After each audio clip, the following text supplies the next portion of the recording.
मेरे पति ने 4 अनजान आदमियों को एक रात हमारे घर रुकने के लिए जगह दे दी। बाहर जोरों की बारिश हो रही थी और मैं अपने पति के साथ सो रही थी। अचानक उन आदमियों के कमरे से जोर जोर की आवाज़ें आने लगी। मैं डर गई कि कहीं यह लोग चोर तो नहीं हैं जो हमारे घर चोरी कर रहे हो। मैं जब उठकर दूसरे कमरे में गई तो वहाँ का नज़ारा देखकर मेरे रोंगटे खड़े हो गए। उन लोगों ने पूरी रात मेरे साथ कुछ ऐसा किया कि कमरे में मेरी चीखें गूंजने लगीं और मेरे पति ने। हेलो दोस्तों, आज की इस रोमांचक कहानी में आप सभी का स्वागत है। मेरा नाम सीमा है और मेरी शादी कुछ ही सालों पहले अमित से हुई थी। यह अमित की दूसरी शादी थी। उनकी पहली पत्नी का देहांत किसी बीमारी की वजह से हो गया था। अमित को अपनी पहली पत्नी से एक बेटी भी है जिसका नाम रिया है। जब मैं इस घर में आई थी तब रिया 15 साल की थी। अब हमारी शादी को 7 साल हो गए हैं और रिया भी अब 22 साल की हो गई है और कुछ ही दिनों पहले उसकी शादी भी हो गई। रिया की शादी करवाने के बाद मेरे पति हमेशा की तरह मुझे गांव में छोड़कर शहर चले गए थे और मैं फिर से अपने घर में तन्हा और अकेली रह गई थी। अमित रिया की शादी करवाने के लिए ही कुछ दिनों के लिए वापस गांव आ गए थे, पर इतने सगे संबंधी और रिश्तेदार आए हुए थे कि मुझे उनके साथ अकेले वक्त बिताने का मौका ही नहीं मिला। ससुराल पहुंचकर जब मेरी बेटी रिया का कॉल आया तो उसने कहा, माँ पा, मैं यहाँ बहुत अच्छी हूँ और मैं इस शादी में बहुत खुश हूँ। मेरे पति मुझसे बहुत प्यार करते हैं और हर वक्त मेरे साथ ही गुजारना चाहते हैं।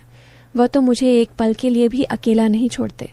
रिया की सारी बातें सुनकर मैं बहुत खुश थी कि चलो मेरी बेटी को एक अच्छा घर तो मिला, क्योंकि उसकी शादी करवाने के चक्कर में हमने अपने खेत तक गिरवी रख दिए थे। अब हमारे सिर के ऊपर बहुत कर्जा हो गया था। मेरे पति कहते हैं कि वह शहर में काम करके धीरे धीरे ये सारा कर्ज उतार देंगे। मैं जब शादी करके इस घर में आई थी तो रिया बहुत छोटी थी और इसी वजह से अमित ने दूसरी शादी की थी ताकि रिया को माँ का प्यार मिल सके। मैंने उस बिन माँ की बच्ची को अपनी बेटी की तरह ही पाला था और उसे खूब प्यार दिया था। मैंने कभी उसको यह महसूस नहीं होने दिया था कि मैं उसकी सौतेली मामूली हूँ। रिया की तरफ से भी मुझे बहुत प्यार मिला था। पर शादी की पहली रात अमित ने मुझसे जो भी कहा था वह सुनकर मेरी आंखों में आंस आ गए थे। मैं सोच भी नहीं सकती थी कि शादी की पहली रात ही मेरे पति मुझे ऐसा कुछ कहेंगे। उन्होंने कहा था कि वह अपनी पहली पत्नी से बहुत प्यार करते थे और वह यह दूसरी शादी करना भी नहीं चाहते थे, लेकिन उनकी माँ ने उनके ऊपर बहुत दबाव डाला था जिस वजह से उन्हें दूसरी शादी करनी पड़ी। जब से मेरे पति की पहली पत्नी की मौत हुई थी तब से मेरे पति शहर में ही रहने लगे थे और वहीं पर काम किया करते थे। गांव का सारा काम और खेत वगैरह मेरे सास ससुर ही देखा करते थे। मेरे पति को जब भी छुट्टी मिलती वह मेरे पास आ जाया करते थे, लेकिन जब वह चले जाते थे तो मैं तन्हा रात गुजारती थी और उनके प्यार के लिए तड़पती रहती थी। शादी के साल भर बाद ही मैं गर्भवती हो गई थी और मुझे एक बेटा भी हो गया था। जब मेरे पति के बिना मेरा मन नहीं लगता था तो मैं उनसे कहती थी कि आप मुझे भी शहर लेकर चलिए, मैं आपके साथ रहना चाहती हूँ, यूँ मुझे अच्छा नहीं लगता। पर आगे कहते थे कि मैं शहर में इतने लोगों का खर्च नहीं चला पाऊंगा, इसीलिए तुम बच्चों को लेकर गाँव में ही रहो ताकि उनकी पढ़ाई गाँव में ही हो सके। हर महीने मेरे पति आते तो थे, लेकिन कुछ दिन रहकर वापस चले जाते थे। ऐसे ही मेरी जवानी धीरे धीरे अकेलेपन में कट गई थी और अब मैं 35 साल की हो गई हूँ रिया की। शादी के कुछ दिनों बाद ही मेरे पति ने मुझे कॉल करके कहा, सीमा, एक बड़ी मुसीबत आ गई है। मेरा काम चला गया है और मुझे कहीं भी काम नहीं मिल रहा है। मैंने उनसे कहा कि आप गाँव में ही आ जाओ और खेती संभालो। लो तो मेरे पति ने कहा, सीमा, हमारे ऊपर बहुत कर्जा हो चुका है। अगर मैं शहर में काम नहीं करूंगा तो यह कर्ज कैसे चुकाऊंगा, और फिर तो खेत भी हमारे हाथ से निकल जाएंगे। मैंने कहा, अब तो रिया की शादी भी हो गई है, क्यों ना मैं भी शहर में ही आ जाऊं और काम में आपकी मदद कर दूं। शहर के लोगों को वैसे भी काम वालों की बहुत ज़रूरत होती है और मैं खाना बनाने और बर्तन धोने का काम बहुत अच्छे से कर लेती हूँ। मेरे पति ने थोड़ी देर सोचने के बाद कहा, मौर ठीक है, अगर तुम्हें यह सब काम करने में तकलीफ नहीं है तो आ जाओ, क्योंकि अब हमारे पास कोई और रास्ता नहीं है। हमें हमारे खेतों को बचाना होगा। अपने बेटे को सास और ससुर के पास छोड़कर मैं शहर की ओर रवाना हो गई। पैसों की ज़रूरत को देखते हुए मेरे सास ससुर ने भी मुझे शहर जाने की इजाज़त दे दी थी। मुझे लगा काफ़ी सालों के बाद अब मेरे दिल की मुराद पूरी होगी। काफ़ी सालों से मैं अपने पति के प्यार के लिए तड़पी हूँ और अब मुझे वह प्यार मिलने वाला था। जब मैं पति के पास पहुंची तो मेरे पति मुझे देखकर बहुत खुश हुए। मुझे पता है कि वह भी रात अकेलेपन में ही गुजारते हैं।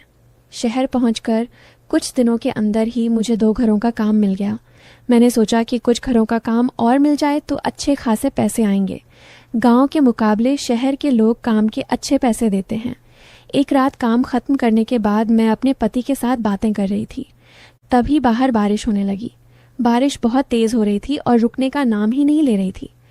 करीब रात के 11 बजे किसी ने हमारे घर का दरवाज़ा खटखटाया। मेरे पति ने सोचा कि इतनी रात को कौन आ गया होगा।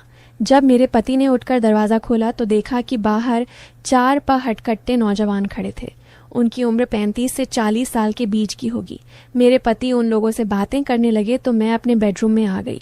मैं सोच में डूब गई थी कि आखिर यह लोग कौन हैं और हमारे घर इस तरह से क्यों आए हैं। जी थोड़ी देर बाद मेरे पति कमरे में आए और बोले कि बाहर 4 यात्री लोग आए हैं जो बारिश की वजह से बुरी तरीके से फंस गए हैं।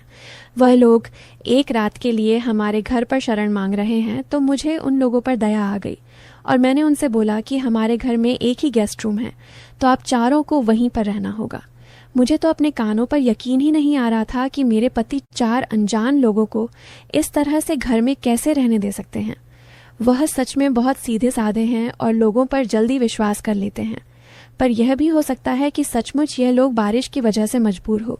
वैसे भी हमारे इस घर पर इतना कीमती सामान तो नहीं है कि चोरी करने आए होंगे। मेरे पति ने मुझसे कहा, यह लोग बहुत भूखे हैं, क्या तुम इन लोगों के लिए कुछ खाने को बना दोगी? मैं दिन भर सारे घरों का काम करके बहुत थक गई थी, पर फिर भी अपने पति की बात मानकर मैं रसोई में जाकर खाना बनाने लगी। जब मैं खाना बनाकर उन लोगों को देने आई तो मैंने देखा कि वह चारों लोग मेरे ऊपर अजीब तरह से निगाह बनाए रखे थे। मैंने उस समय एक लाल मैक्सी पहनी हुई थी जिसमें मेरा गदरा हुआ बदन साफ साफ दिख रहा था। उन लोगों को देखकर मुझे बहुत ही अजीब लग रहा था, क्योंकि पहले कभी किसी मर्द ने मुझे ऐसे नहीं देखा था जिस तरह से वह लोग मुझे देख रहे थे।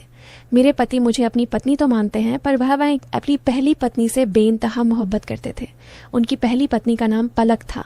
वह अमित के बचपन का प्यार थी। अमित और पलक साथ ही बड़े हुए थे। साथ रहते रहते दोनों के बीच प्यार भी हो गया था। पूरा गांव इस बारे में जानता था, क्योंकि वह दोनों खेतों के बीच अक्सर घूमा फिरा करते थे। लेकिन धीरे धीरे जैसे ही वो पलक जवान होती गई तो उसके पिता उसे अमित से मिलने नहीं देते थे। वह कहते थे, अब तुम जवान हो गई हो, अगर तुम ऐसे अमित के साथ घूमोगी तो तुमसे शादी कौन करेगा। पर कुछ दिनों बाद जब अमित और उसके घर वाले पलक के घर रिश्ता लेकर गए तो सब लोग मान गए और उन दोनों की शादी हो गई। 1 साल बाद उन दोनों को एक बच्ची भी हो गई। पर कुछ महीनों बाद पलक बीमार पड़ गई और चल बसी। मेरे पति उसकी मौत से उभर नहीं पाए थे। वह मुझसे कहते थे कि मैं तुम्हें पत्नी का हक तो दूंगा, पर कभी प्यार नहीं कर पाऊंगा। कभी कभी मुझे अपने पति पर बहुत गुस्सा आता था कि सिर्फ एक बच्ची को पालने के लिए उन्होंने मेरी जिंदगी खराब क्यों कर दी। आखिर मैं भी तो एक औरत हूँ, मुझे भी प्यार की ज़रूरत है। मुझे भी कोई ऐसा मर्द चाहिए था जो मुझे दिल से चाहे। मेरे पति तो बस मुझे एक जिम्मेदारी ही समझते हैं। लेकिन आज पहली बार कोई मर्द मुझे ऐसे देख रहा था, वह भी एक नहीं, 4 मेरे दिमाग में अजीब अजीब ख्याल आने लगे। मैं खाना देते ही अंदर अपने कमरे में आ गई। मैंने अपने कमरे से बाहर झांका तो मैंने देखा कि उन लोगों ने शराब की बोतल निकाल ली है। काफ़ी महंगी शराब थी, तो मेरे पति भी काफ़ी खुशी खुशी पीने लगे। जब मेरे पति काफ़ी देर बाद कमरे में सोने के लिए आए तो वह नशे में पूरी तरह से अपना होश खो बैठे थे। मैंने किसी तरह से उन्हें संभाल कर लेटा दिया। मैं डरते हुए अपने कमरे से बाहर आई और उन लोगों से कहा, मैंने आप लोगों का बंदोबस्त अंदर वाले कमरे में कर दिया है। वह चारों बड़ी अजीब निगाहों से मुझे घूर रहे थे, क्योंकि वह लोग भी नशे में थे। मैं जल्दी से अपने कमरे में आ गई और बेडरूम का दरवाज़ा बंद कर दिया। फिर मैं लेट गई। मैं काफ़ी थकी हुई थी तो मैं भी सो गई। लेकिन आधी रात को बगल वाले कमरे से काफ़ी ज़ोर ज़ोर से आवाज़ें आने लगी। घबराहट से मेरी नींद खुल गई, पर मेरे पति को पता तक नहीं चला और वह गहरी नींद में सोते रहे। मेरा मन कर रहा था कि मैं उनको जगा दूं, पर मुझे पता था कि वह नशे में हैं और उठेंगे नहीं। धीरे धीरे आवाज़ और शोरगुल बढ़ता जा रहा था, तो मुझे लगा कि उठकर देखना चाहिए, कहीं यह लोग चोर तो नहीं हैं। मेरे पति तो किसी के ऊपर भी भरोसा कर लेते हैं, पर मुझे वहाँ आदमी कुछ सही नहीं लग रहे थे। करीब 1015 मिनट तक मैं ऐसे ही अपने बेड पर बैठी रही, लेकिन उसके बाद हिम्मत करके मैंने अपने बेडरूम का दरवाज़ा खोला और दूसरे कमरे की ओर जाने लगी जहाँ से आवाज़ आ रही थी। वह मुझे बहुत घबराहट हो रही थी। मैंने धीरे से उस कमरे का दरवाज़ा खोला तो वहाँ कमरे के अंदर मौजूद 3 आदमियों की नज़र मुझ पर पड़ गई। एक आदमी फुर्ती के साथ मेरे पास आया और मुझे अंदर खींचकर दरवाज़ा बंद कर दिया। मैं बहुत घबरा गई कि यह लोग मेरे साथ कुछ बुरा करने वाले हैं। मुझे देखते ही वे बहुत ही अजीब निगाहों से मेरी तरफ देखने लगे और मेरे करीब आने लगे। मेरा गला सूखने लगा और डर के मारे मेरी आवाज़ बंद हो गई। इनके चौथे साथ की लाश खून से लथपथ कमरे में पड़ी हुई थी। अब बाकी के बचे 3 लोग मुझे शायद जिंदा ना छोड़े। मैं बहुत घबरा गई क्योंकि मैं कत्ल की गवाह बन चुकी हूँ और उस चौथे इंसान को इन तीनों में से ही किसी ने मारा होगा। एक आदमी ने मुझे उठाया और उठाकर सीधा बेड पर पटक दिया। मुझे लगा कि शायद ये लोग मुझे मार डालेंगे, पर उन लोगों ने ऐसा कुछ नहीं किया। वे अपने जैकेट उतारने लगे और उसके बाद मेरे साथ जो कुछ भी हुआ वो